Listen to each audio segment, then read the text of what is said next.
Bendecimos al Señor en esta preciosa mañana, después de este precioso tema de adoración, donde la comunidad de Cristo se ha reunido en el día del Señor para exaltar, para proclamar, para deleitarnos en la presencia de Dios y de su eterna palabra.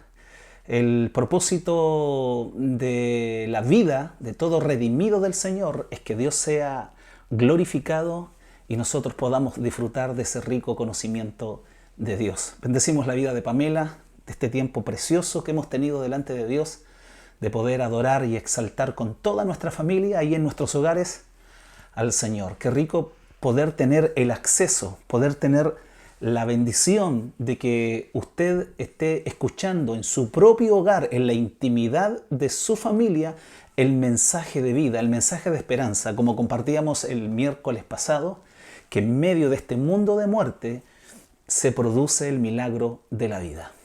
Vamos a compartir la palabra. Hoy tenemos un mensaje para nuestro Señor, para la iglesia del Señor, y queremos ser fortalecidos y bendecidos.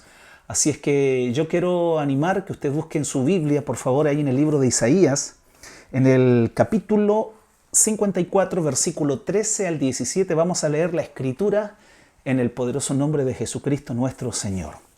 Y dice así el texto, Isaías 54, versículo 13 en adelante. Y todos tus hijos serán enseñados por Jehová, y se multiplicará la paz de tus hijos. Con justicia serás adornada, estarás lejos de opresión, porque no temerás, ni de temor, porque no se acercará a ti. Si alguno conspirare contra ti, lo hará sin mí.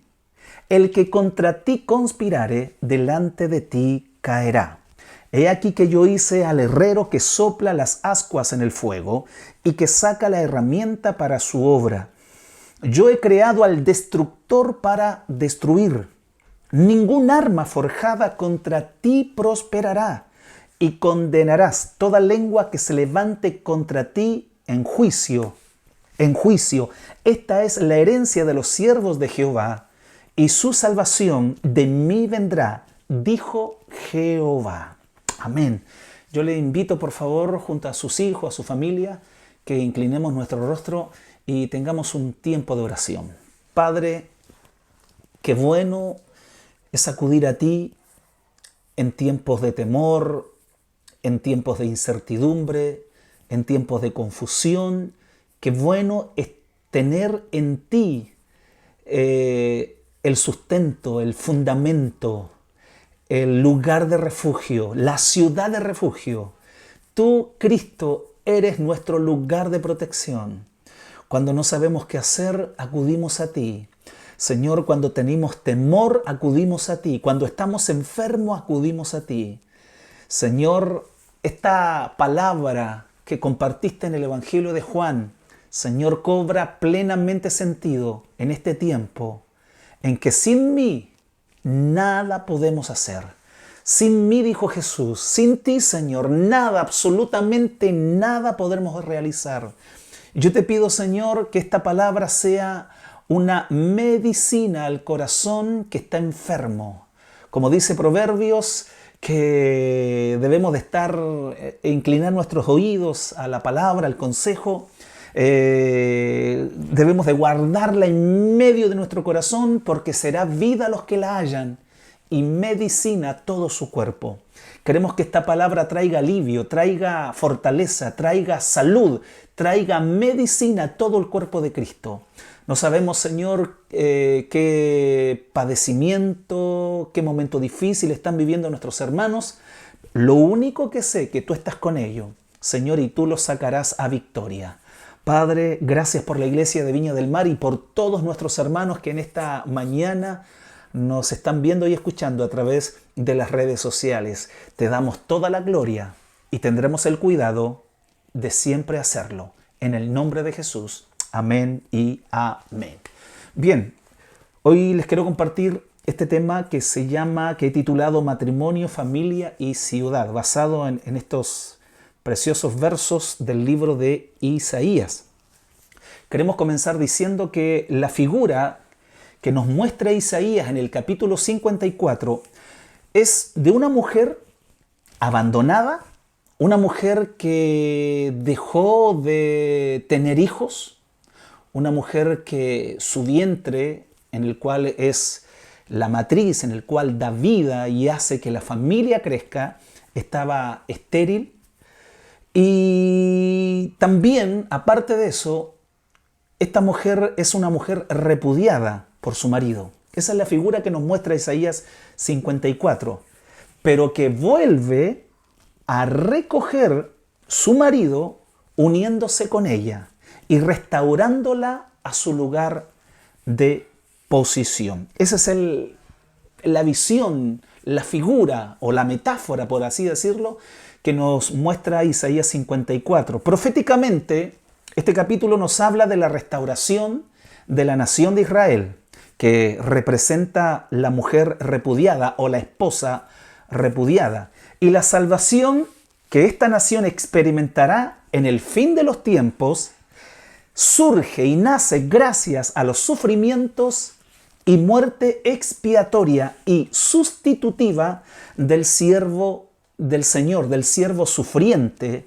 que aparece allí en todo su esplendor en el capítulo 53, que es el Mesías de Israel, que es nuestro Salvador, a nosotros la Iglesia del Señor. El famoso capítulo de Isaías 53, cuando comienza a decir quién ha creído en nuestro anuncio y sobre quién se ha manifestado el brazo del Señor.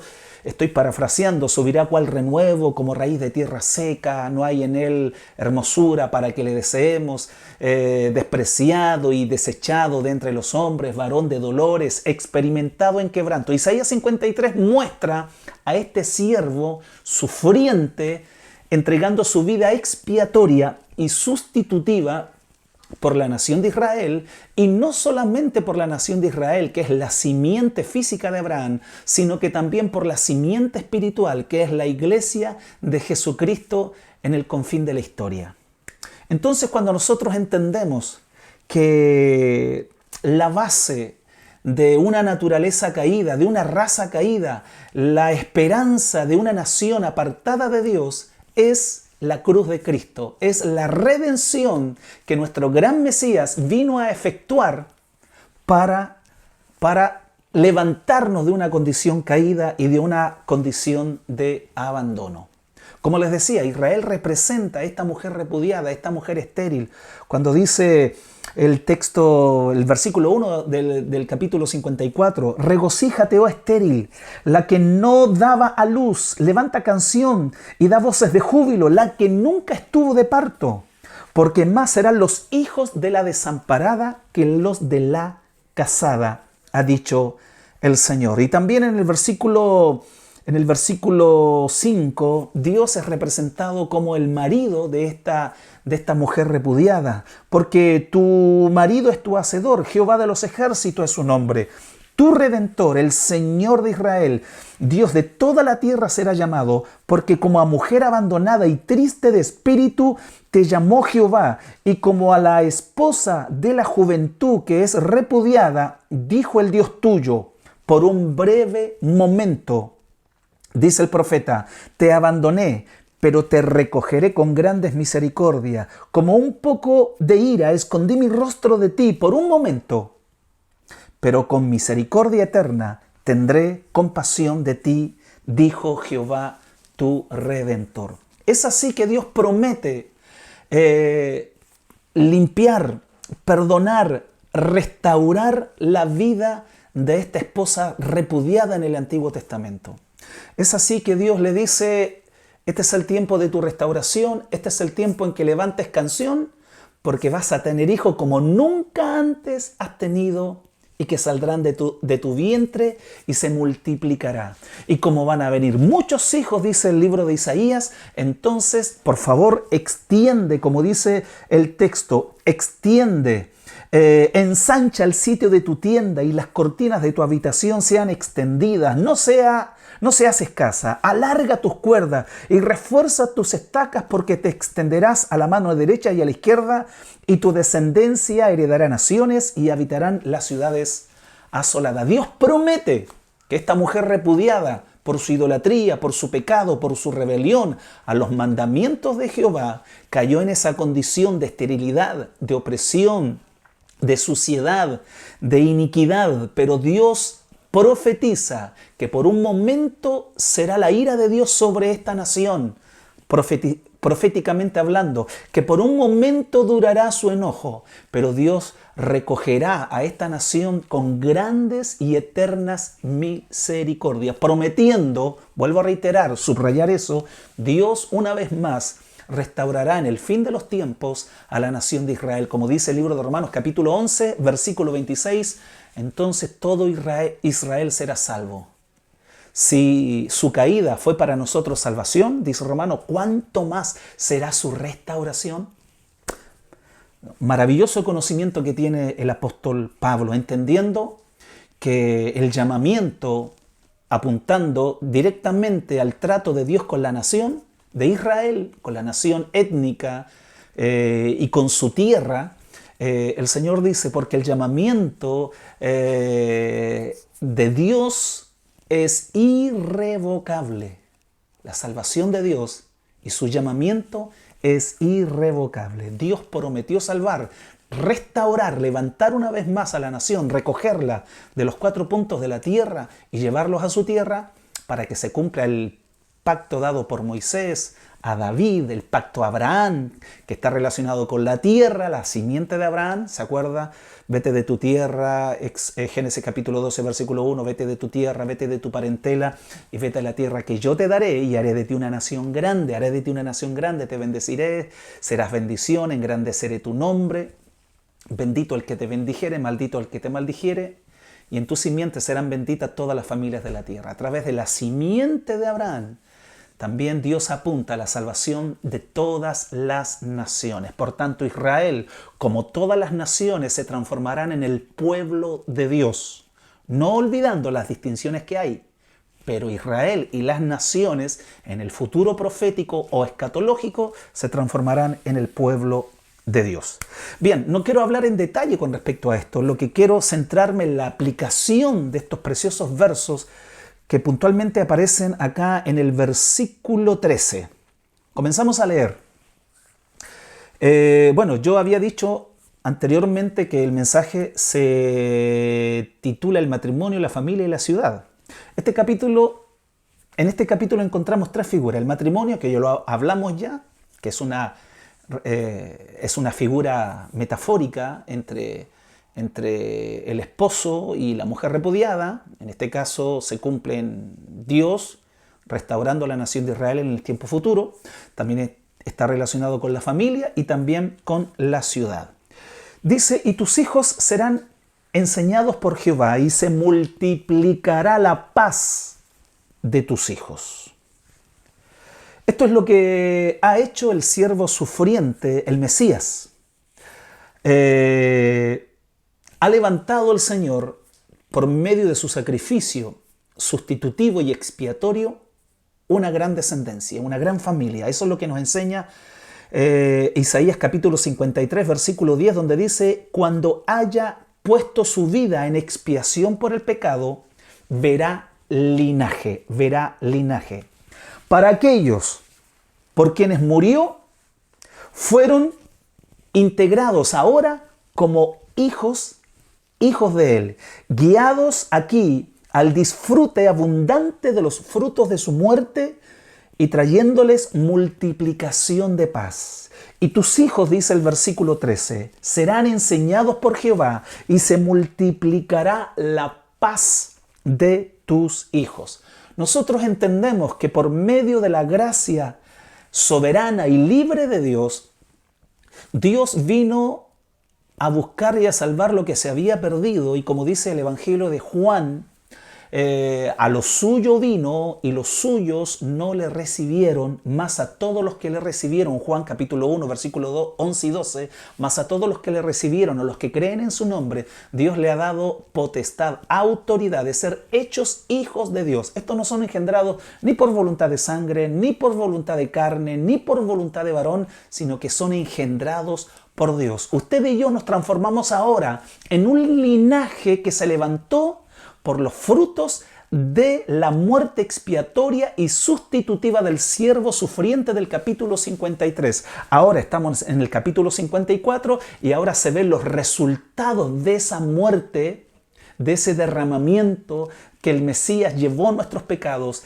Él llevó nuestra maldad sobre sí. Él cargó nuestra iniquidad. Jehová lo hirió. Jehová, ¿no es cierto?, lo llevó al suplicio y después trajo salvación y trajo esta bendición de poder levantar un linaje en las cuales nosotros somos los hijos de Dios. Qué bendición poder decir gracias, Señor, porque poseemos la naturaleza divina, somos hijos de Dios. Esta relación exquisita, rica y filial que tenemos dentro de esta relación familiar con Cristo. Dice el libro de Efesios que ya no somos advenedizos, ya no somos extranjeros, sino que conciudadanos somos ahora y miembros de la familia de Dios. Qué maravillosa noticia y qué gran bendición. Y a través de esa raíz, a través de los frutos de los padecimientos de Cristo, podemos ahora ser bendecidos con la multiplicación de la paz. Una paz abundante.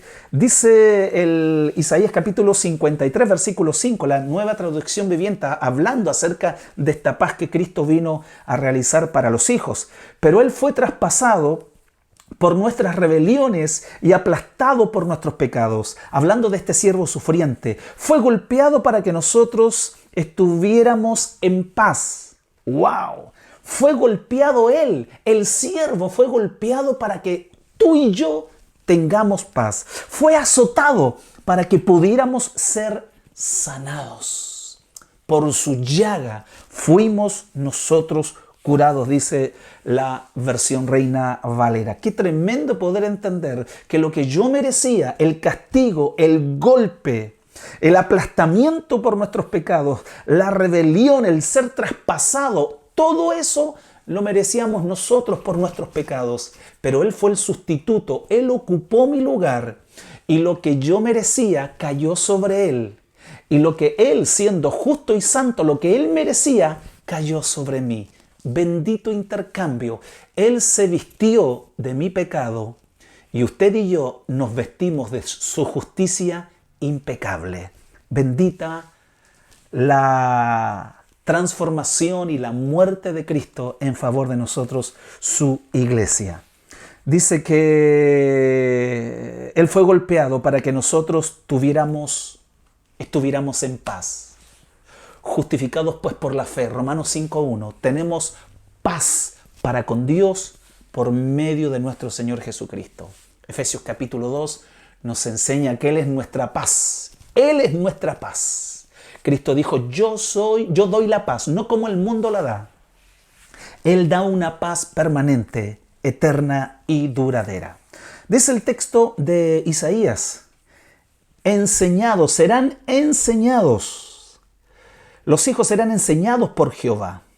Esto nos habla de la enseñanza de los hijos, que los hijos también son discípulos de Dios. O sea, habrá y existirá a través del Espíritu Santo una enseñanza que ya Dios pondrá, no su ley en tablas hechos por mano de los hombres, hablando de la antigua ley, la ley de Moisés, sino que ahora Dios establecerá sus leyes en nuestro corazón a través del Espíritu Santo. Y no solamente seremos hijos, sino que también seremos discípulos. Habrá una enseñanza paternal, una enseñanza cercana, una enseñanza afectiva de nuestro Padre sobre los hijos. Seremos sus discípulos. Eso significa la importancia, hermanos, la importancia de ser formados, de ser instruidos y preparados para toda buena obra.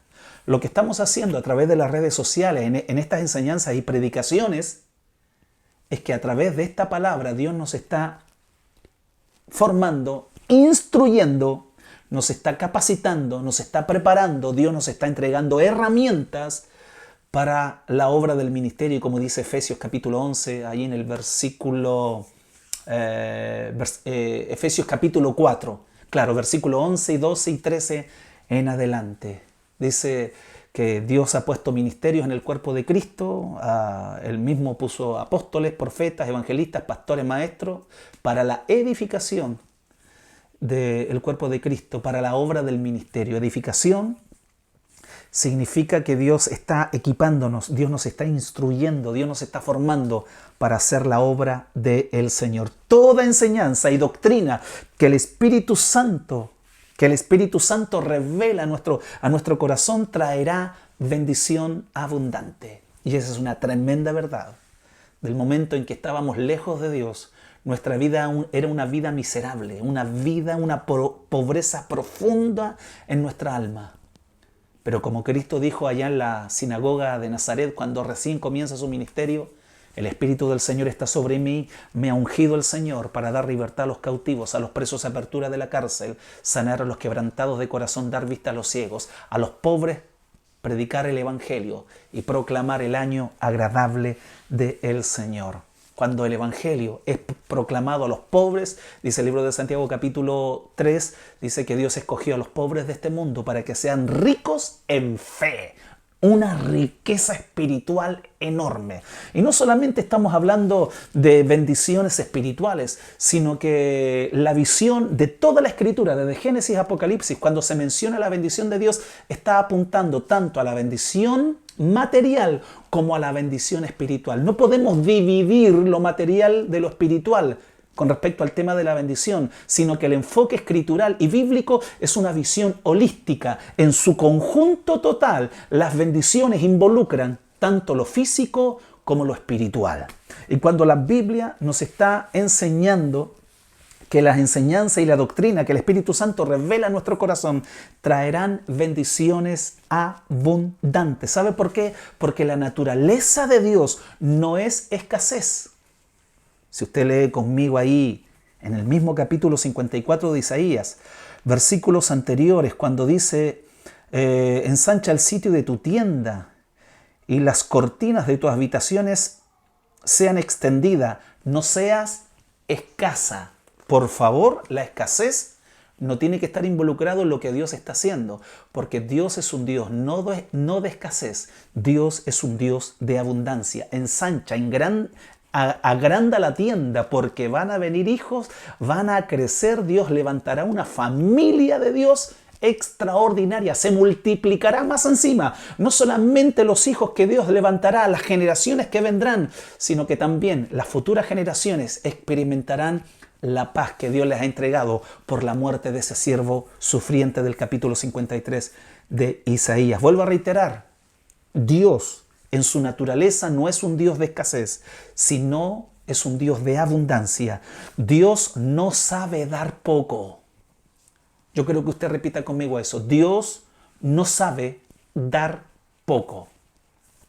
San Juan capítulo 10, versículo 10. El ladrón no vino sino a hurtar, matar y a destruir. Él trajo miseria y pobreza. Pero Cristo dijo, mas yo he venido para que tengan vida y para que la tengan en abundancia. Amén. Juan capítulo 2, versículo 2. No, Juan, la segunda epístola de Juan. El versículo 2 dice, amado, yo deseo que tú seas prosperado en todas las cosas y que tengas salud, así como prospera tu alma. Hay una prosperidad bíblica, hay una prosperidad escritural. El Salmo 1 dice, bienaventurado el varón que no anduvo en consejos de malos, ni estuvo en camino de pecadores, ni en sillas de escarnecedores se ha sentado, sino que en la ley de Jehová está su delicia, y medita en ella de día y de noche. ¿Cuáles serán los resultados? Será como árbol plantado junto a corrientes de agua, que da su fruto a su tiempo, su hoja no cae, y todo lo que hace prosperará. Dios desea el bien de su pueblo. Dice el texto, con justicia serás adornada, estarás lejos de opresión, porque no temerás, y de temor, porque no se acercará a ti. Tengo que ir rápido en esto. Dice, con justicia serás adornada. La justicia, hermanos, es el fundamento sobre el cual se edifica la familia, los hijos y la ciudad. ¿Qué estoy diciendo con esto? Lo que estoy diciendo, hablando de un concepto de nación, de ciudad, la falta de justicia, cuando no hay justicia en un país, cuando no hay justicia en una nación, eso traerá opresión, eso traerá temor, eso traerá desestabilidad a un país.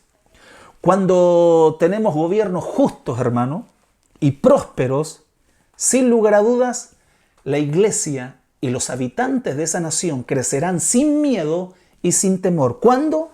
Cuando tengamos gobiernos justos, equitativos y prósperos. La bendición y el crecimiento moral y espiritual de las familias están fuertemente vinculadas al gobierno justo y equitativo. Desestabilidad traerá desórdenes y caos a los hogares. La Biblia nos enseña, pueblo de Dios, en Mateo 6:33, el texto clave del Sermón del Monte: busca primero el reino de Dios y su justicia, y todo lo demás les será añadido. La Nueva Traducción Viviente dice: busquen el reino de Dios por encima de todo lo demás y lleven una vida justa, y Él les dará todo lo que necesiten. Amén. Vivir una vida justa, hacer las cosas bien, hacer las cosas correctas. Cuando estamos amparados por un gobierno justo, correcto y equitativo, sin lugar a duda, esa nación será bendecida por el Señor. Como dice el libro de Proverbios, bienaventurada la nación cuyo Dios es el Señor. Dios ha prometido a su pueblo, Dios ha prometido a su iglesia que el caos y el temor y la opresión no se acercarán a ellos. Y este es el tiempo, hermano, en que Dios nos está entregando esta palabra.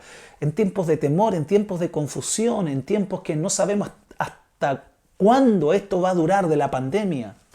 No sabemos, algunos quieren abrir ciertas tiendas, otras las quieren cerrar. En fin, existe un caos, existe una confusión, no solamente en mi país, sino en todo el mundo.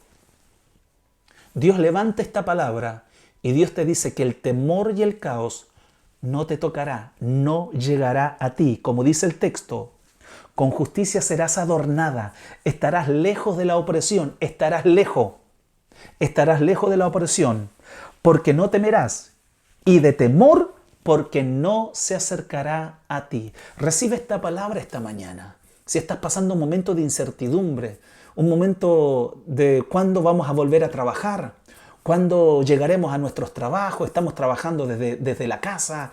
En este sentido, nosotros los pastores, cuándo junto a toda la iglesia nos vamos a juntar en nuestra iglesia local. ¿Cuándo volveremos a los templos a hacer reuniones presenciales o físicamente hablando? ¿Cuándo? Nosotros entendemos hoy, y yo me tomo de esta palabra, que el temor y la opresión no nos tocarán. Sí, Señor, que así sea. Y viene esta gran promesa del Señor: si alguno conspirare contra ti, lo hará sin mí.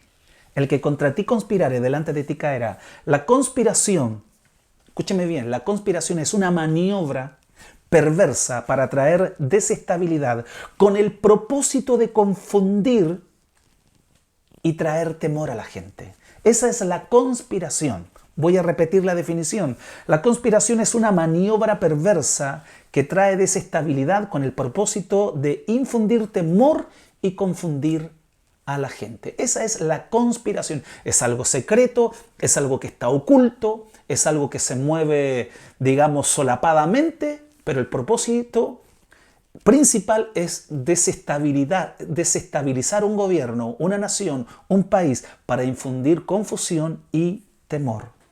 Todo aquel, dice el Señor, todo aquel que conspirare, todo aquel que quiera infundir temor en tu vida, desestabilizar tu matrimonio, tu vida con Dios, tu economía, tu relación con Dios, todo lo que viene a desestabilizar, a traer confusión, dice la Escritura: todo aquel que conspirare contra ti, que venga a ti con una intención de enfrentarse a ti, Dios dice que lo hará sin su apoyo.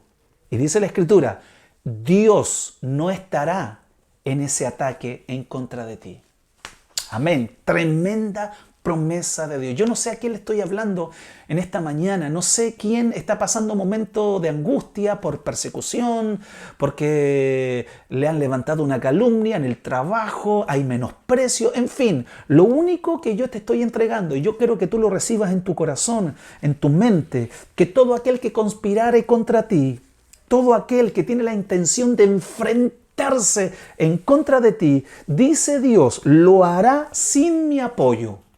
Y si Dios no está dando su apoyo, es porque no afectará nada a los hijos de Dios. Estamos frente a una declaración irrevocable de parte de Dios. Dice el texto, todo aquel que conspirare contra ti, delante de ti caerá.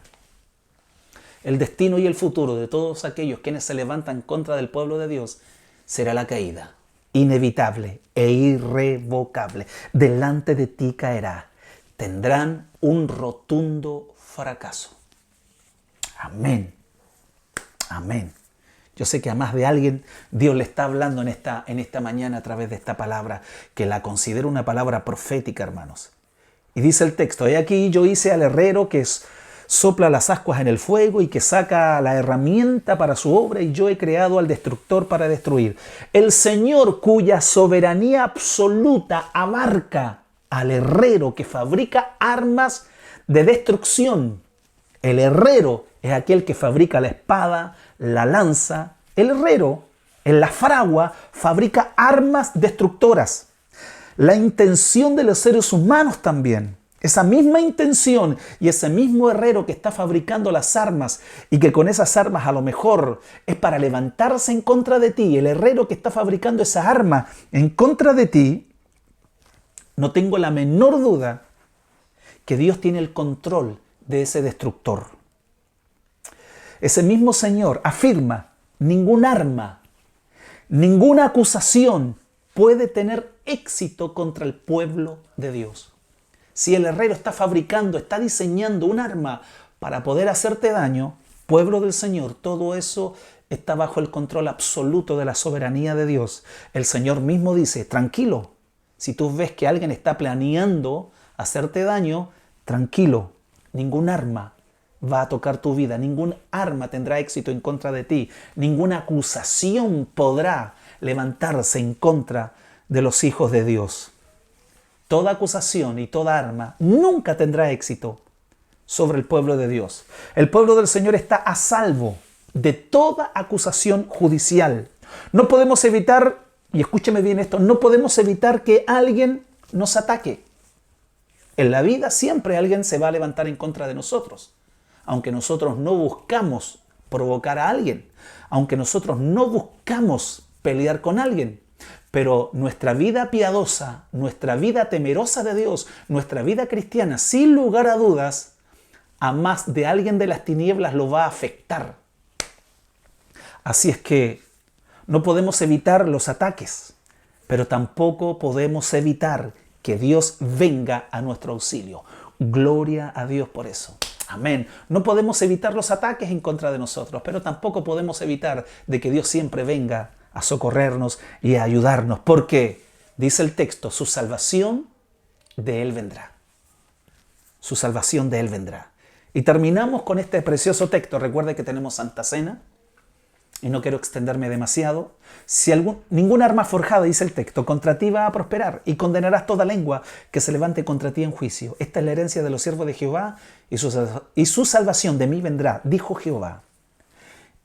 Y aquí yo quiero decir esto: esas mismas armas que el enemigo ha ideado, ha planificado, que se han fabricado y que han invertido tiempo los enemigos para fabricar algo para dañarte, Dios se las quitará, y con esas mismas armas Dios te defenderá. Amén. ¿Se acuerda David y Goliat? Goliat se levantó en contra de Israel. Tenía una tremenda lanza, una espada, un tremendo escudo, y muchos a su alrededor ahí que lo protegían también. Y él les decía, mándenme a uno. Si yo les gano, ustedes serán esclavos de nosotros. Pero si ustedes, más de alguno, me gana, nosotros los filisteos le vamos a servir. Y apareció David, un hombre, un jovencito de fe. Y dice que se acercó a él y le dice, veo que tú has venido con espada, con jabalina, pero yo vengo a ti en el nombre del Señor de los ejércitos, el Dios de los escuadrones, del Dios vivo. Te mataré, te cortaré la cabeza y daré a tus carnes a las aves del cielo. Maravilloso, tremendo, un lenguaje de fe. Dice que, conocemos la historia, se enfrentaron en aquel valle, y dice que esa piedra maravillosa que puso en la onda David, comenzó a lanzarla y le dio justo acá en la frente de este gigante.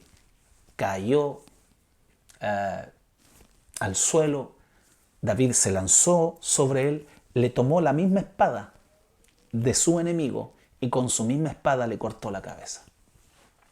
Esas mismas armas que el diablo está diseñando para destruir tu vida, destruir tu matrimonio, destruir a tus hijos, serán las mismas armas que Dios se las quitará y con esas mismas armas Dios nos defenderá. Ninguna arma forjada contra ti va a tener éxito. Ninguna arma forjada contra ti va a tener éxito. Porque Dios tiene el control hasta de tus enemigos. Amén. Dice el texto, condenarás. No es que Dios está condenando, dice tú condenarás. ¿Qué significa eso? Significa Dios te da la autoridad para que hables por Él. Eso es decir lo mismo, confesión, decir lo mismo. Dios te da la autoridad para que hables en nombre de Él. Esta es la herencia, dice. Esto me habla del estatus de los habitantes de aquella ciudad. Me habla de la realidad de lo que se posee. Tenemos derechos legales, tenemos herencia, tenemos autoridad, tenemos posesión como hijos redimidos de Dios. Legalmente Satanás fue derrotado. Eso es establecido, eso fue ejecutado, eso fue ya establecido legalmente en la cruz. Satanás fue derrotado. Hebreos 12:14 destruyó a aquel que tenía el imperio de la muerte, esto es al diablo. Colosenses anuló el acta de los decretos que había contra nosotros, quitándole de en medio y clavándole a la cruz. Despojó a los principados y a las potestades, exhibiéndolo públicamente, triunfando sobre ellos en la cruz. Legalmente el diablo está derrotado. Usted y yo como iglesia de Jesucristo estamos peleando contra seres que han sido vencidos, han sido derrotados y han sido humillados. Por eso Romanos capítulo 16 dice que el Dios de paz, ese mismo Dios de paz, aplastará en breve a Satanás bajo vuestros pies. Legalmente el diablo fue derrotado. Y dice, y mi salvación de mí vendrá, afirma el Señor. Pero hay un detalle para concluir y dice, esta es la herencia de los siervos. Imagínate, en el capítulo 53 y varios capítulos atrás habla acerca del siervo singular que habla del Mesías, de Jesús el Señor. Pero luego del singular se pasa en este versículo al plural de los siervos. Y dice, esta es la herencia de los siervos de Jehová. ¡Wow! La obra salvadora del siervo crea siervos. La obra salvadora del siervo singular forma un linaje de siervos plural. Y usted y yo somos siervas y siervos del Señor. Dios derramará en los últimos tiempos de su Espíritu sobre toda carne. Vuestros siervos y vuestras siervas profetizarán. Vamos a orar. Vamos a agradecer al Padre por este tiempo de compartir las Escrituras, de poder exponer esta verdad bíblica a toda la iglesia. A lo mejor alguien está viviendo una situación desesperante, una situación angustiosa, una situación que no sabe qué hacer. Recuerda que Dios está peleando por ti y ningún arma se levantará contra los hijos de Dios. Ningún arma tendrá éxito, va a prosperar contra los hijos, contra los siervos del gran siervo del Señor, que es Cristo. Oremos al Padre. Señor, qué bueno es meditar en tu palabra, qué bueno es deleitarnos en tu ley, qué bueno, Señor, es movernos en un ambiente de perdón, de gracia, de favor, de aceptación, de derechos legales que Cristo compró en la cruz. Hay un libro, hay una herencia que fue recuperada. Hay un libro que fue abierto allá en el capítulo 5 del libro de Apocalipsis. El Cordero es digno de tomar la herencia, de tomar el derecho de propiedad, para que nosotros en el versículo 10 podamos decir, los sacerdotes y reyes, y reinaremos sobre la tierra. Gracias, Señor, por el documento de propiedad, y hoy tenemos la autoridad, Señor, de movernos, Padre, en un ambiente espiritual y físico. Señor, te damos la gloria. Oramos por nuestras familias, oramos por los nuestros, oramos, Señor, por todos aquellos quienes están pasando un momento difícil. Qué bueno es saber, Señor, que tú estás bendiciendo la vida de Oscar, allí en la clínica, Señor, en el cual semanas atrás llegó muy mal, incluso peligrando su vida. Pero, Señor, qué bueno es saber que tiene una mamá llamada Mercedes, un papá llamado Manuel, una iglesia, un pastor que ora por él. Bendecimos a Oscar, bendecimos su vida. Trae completa restauración y salud en el nombre de Jesús, y que él siempre recuerde, Señor, que tú le estás dando una segunda oportunidad para que él te sirva, Señor, y él asuma un mayor compromiso contigo. Señor, gracias, Padre, por todos los hermanos quienes nos han pedido la oración, por aquellos que están pasando un momento difícil en su matrimonio, por aquellos que tienen problemas económicos en el trabajo. Te pido que tú suplas las necesidades, traes paz y tranquilidad en este tiempo. Y te pedimos que tú prepares nuestro corazón para disfrutar de el pan y el vino, que representan simbólicamente el cuerpo y la sangre de Cristo. Te damos toda la gloria en el nombre poderoso de Jesús el Señor. Gracias, Señor. Gracias, Padre. Bien, les invito que por favor usted tenga presente, vaya preparando el pan y el vino para luego disfrutar de este tiempo de Santa Cena. Vamos a tener un tiempo de adoración, un tiempo de meditar, de reconocer que si hemos sido bendecidos, si hemos experimentado cosas buenas en este tiempo de crisis, ha sido solo por la gracia del Señor. Así que yo le animo a que usted prepare el pan y el vino en su casa y podamos disfrutar de este tiempo de comunión en las redes sociales. Alguien dirá, bueno, ha habido un debate en las redes sociales, ¿será bueno tomar Santa Cena por internet? ¿Será correcto? ¿Estará pegado al sentido del Nuevo Testamento, de la presencia de Dios? Nosotros entendemos que el participar de la Santa Cena es una bendición espiritual. Y a través de la televisión, a través del computador, donde usted nos está viendo, podemos tener comunión con el Señor. Por ejemplo, mi visión es que la iglesia de Jesucristo está diseminada en todo el mundo. Pero en lo espiritual somos una iglesia. Mis hermanos japoneses, mis hermanos estadounidenses, mis hermanos que están en Argentina, son mis hermanos y juntos pertenecemos al cuerpo de Cristo, aunque yo nunca los haya visto, los haya conocido. Pero esta unidad es una unidad espiritual, no una unidad de organización, sino que es una unidad orgánica. Y aquí lo que prima es la unidad espiritual. Cristo dijo, Señor, que todos sean uno, como tú, Padre, y yo en ti, ellos también sean perfectos en unidad. Así que yo me uno a ti, hermano, yo me uno a ti, hermana, a tu familia, a mis hermanos quienes van a compartir este tiempo de comunión y vamos a disfrutar de esta verdadera unidad espiritual a través del pan y del vino, conmemorando su muerte y anunciando su regreso. Vamos a tener este tiempo de adoración.